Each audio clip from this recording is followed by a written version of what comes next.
Okay, folks, welcome back. So I'm working on a kitchen here and just ripping up some 8-foot blanks, getting ready to do the edge taping on the edge. And this morning I made up a new fence for my table saw. Now I have another one around, but it was when I first made it, I made it at an MDF and melamine, and it was hard to keep it stable. So what I did this morning was to make a new one out of plywood.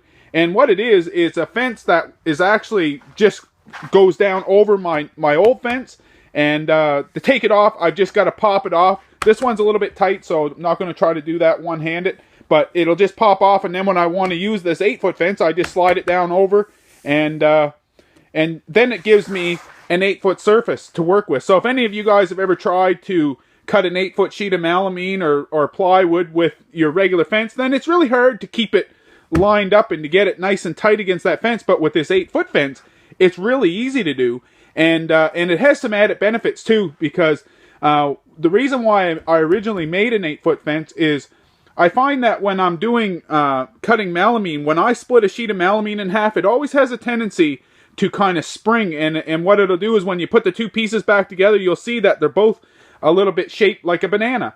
Well, what I find is after I split that sheet in half, if I put the bow toward the fence and run it through, it'll straighten the other side. And with shorter stuff, it's even easier. Just requires just one pass. So I've got this board here, and it's got quite a little bow in it. As you can see, if you look down that, you can see that there's quite a little bow. Well, all I'd have to do to straighten this board is just to run it towards the fence like this, run the bow towards the fence, and that's going to create them two. It's going to run on the two high points, and it'll run straight through all the way through and would straighten this edge. So rather than have to clamp anything to it or anything like that, I'd just be able to run it through and give me a nice straight edge first pass, and then just flip it over, run the other way, and I'm going to end up with a nice straight board. So it's pretty easy. I don't need to go into any great explanations of how I did this.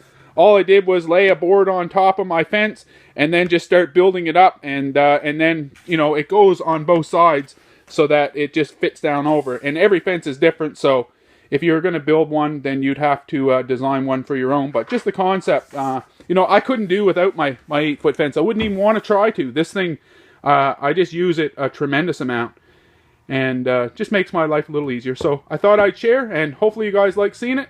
Hopefully you'll keep tuning in, and we'll see you next time.